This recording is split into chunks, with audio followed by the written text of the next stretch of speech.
বলতে পারি আমাদের দেহ কি 100 ট্রিলিয়ন জীবনের একটা ইউনিট? यस বললে কি ভুল হবে? नो তাহলে আমার হার্ট কি দিয়ে তৈরি? सेल কিডনি কি দিয়ে তৈরি? Cell দ্বারা। Everything comprised of cell. তাহলে আমার আপনার বডিতে যদি কোনো প্রবলেম হয়, প্রবলেমটি কোথায় হবে? সেলে। চিকিৎসাটা কোথায় যাওয়া উচিত? সেলে।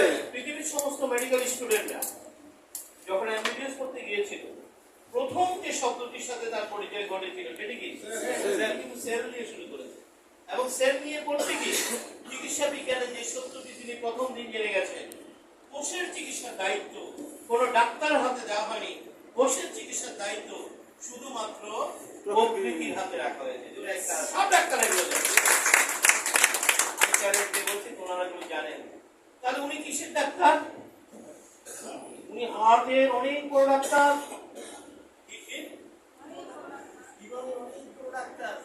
আমার সমস্যাটাকে হার্টে না হার্টের কোষে? कोशे सेले আমার সমস্যা কিডনি না কিডনির কোষে? কিডনির কোষে। আমার সমস্যা লিভারে নয়। लिवर कोशे আচ্ছা বলুন তো দেখে, আসলে কি আমরা চিকিৎসাটা পাচ্ছি? नो আমরা যে চিকিৎসাটা পাচ্ছি না, এটার প্রমাণও কিন্তু আপনার হাতে আছে। এই যে এত আধুনিক ডাক্তার, এত আধুনিক হাসপাতাল, এত আধুনিক চিকিৎসা পদ্ধতি, পরিসংখ্যান বলছে মানুষ ভয়াবহ অসুস্থ। এখনো প্রতি বছর 1,70,00,000 মানুষ হার্ট অ্যাটাকে মারা যাচ্ছে, 90 লক্ষ মানুষ ক্যান্সারে মারা যাচ্ছে, 90 কোটি মানুষ কিডনি ডিজিজে আক্রান্ত। অথচ আমরা দাবি করছি আমাদের নাকি আধুনিক হার্টের ডাক্তার রয়েছে, আমাদের নাকি আধুনিক হার্টের হাসপাতাল রয়েছে। কি কথাগুলো বুঝতে পারছেন? অথচ বিজ্ঞান বলছে মানুষ ভয়াবহ। আর উত্তরটা কিন্তু আপনার হাতে। সমস্যাটা কোথায়? सेले ওই কোষের চিকিৎসার দায়িত্ব ডাক্তার হাতে। হয়তোবা চিকিৎসা পদ্ধতি আরো আধুনিক হবে,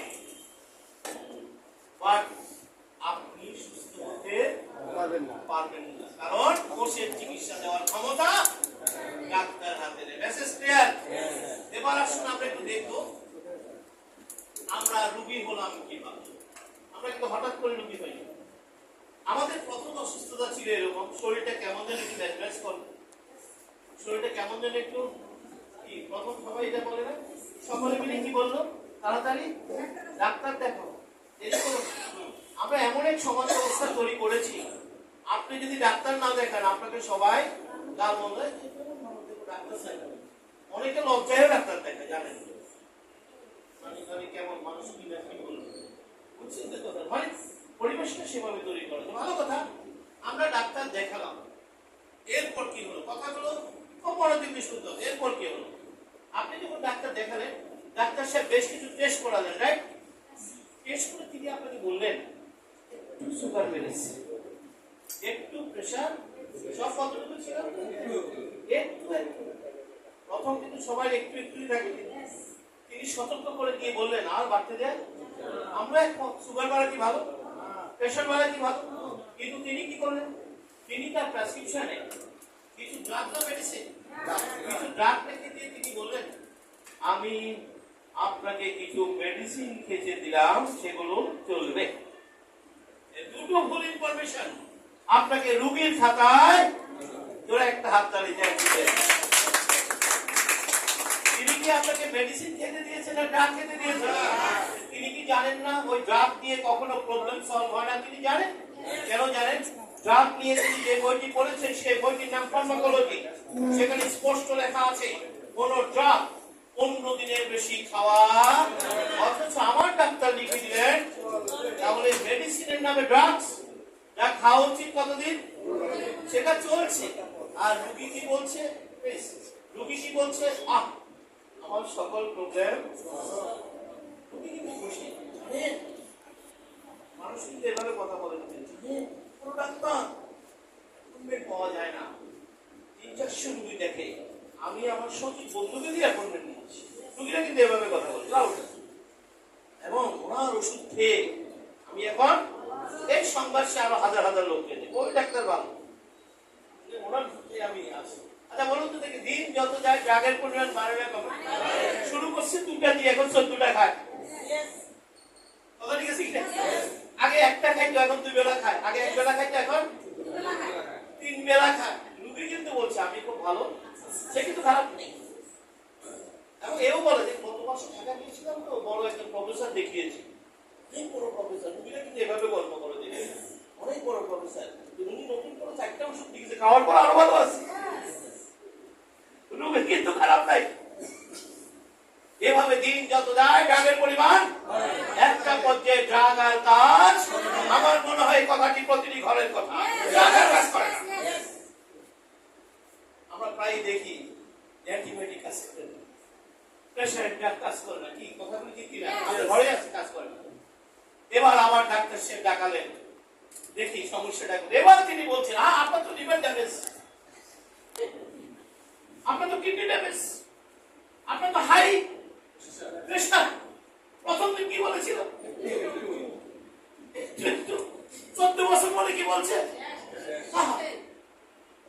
কেন এরকম হলো? উত্তরটা কিন্তু আপনার হাতে। সমস্যাটা কোথায় ছিল? একটা হাততালি যায়। উত্তর কিন্তু আপনার হাতে কেন হলো? তিনি কি সেলেক্ট ট্রিটমেন্ট দিয়েছেন? তিনি তো আমাকে সেলেক্ট, তিনি কি দিয়েছেন? কেন রোগী 15 বছর বুঝতে পারলো না তার কি সর্বনাশ হচ্ছে? আসুন আমরা সেটাও জানবো। আমাদের বডিটা কি দিয়ে তৈরি?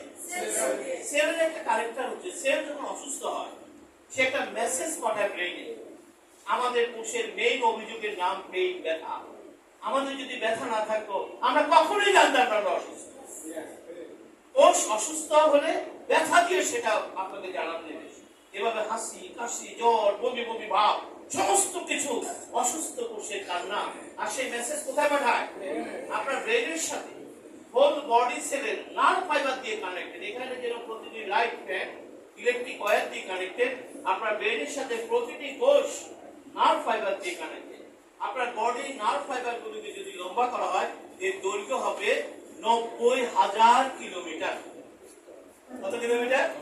এই জন্য তো একটা সুই ফুটলে আপনি টের পাচ্ছেন, একটা মশা কোথায় মশা কামড় দিল আপনি কিন্তু কেন টের পাচ্ছেন? কারণ প্রতিটি কোষের সাথে নার্ভ ফাইবার দিয়ে ব্রেন কানেক্টেড, যার কারণে কোষ তার অভিযোগের বক্তব্য সে সিস্টেমে কোথায় পাঠিয়ে দেয়। আপনি যখন ডাক্তার দেখেছিলেন কার কথাটা বলেছেন? আমরা ব্রেইন যা যা বলে আমরা কিন্তু ডাক্তারকে দেখে। ডাক্তার এবং রোগীদের মধ্যে একটা ইমোশন কাজ করে।